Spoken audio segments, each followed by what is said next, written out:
Hello guys, ako pala si Madeline Zamudio. Today's video ang ituturo ko ngayon. Kung paano mag-online sa National Police Clearance System. Step 1. Bisitahin ang opisyal na website ng NPCS or National Police Clearance System. Magrehistro ng account.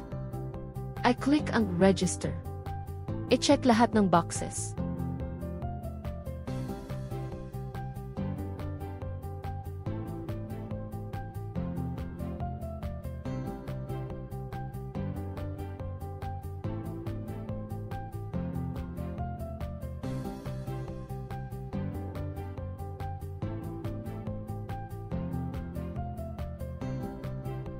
Magdala ng valid ID alinman sa nakalista.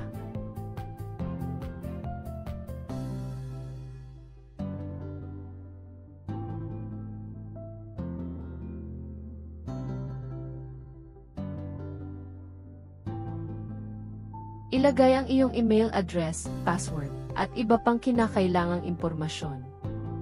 I-click ang G-Save upang tapusin ang pagpaparehistro. Mag-login gamit ang iyong email at password. Paalala, tandaan or i-save ang iyong account na ni-register sa National Police Clearance System para madali maka-login at mag-renew ng police clearance. Salamat sa panonood, sana makatulong ang video na ito. Huwag kalimutang mag-like, share, comment at subscribe sa ating video. Para mas marami pa tayong magawang video na katulad nito.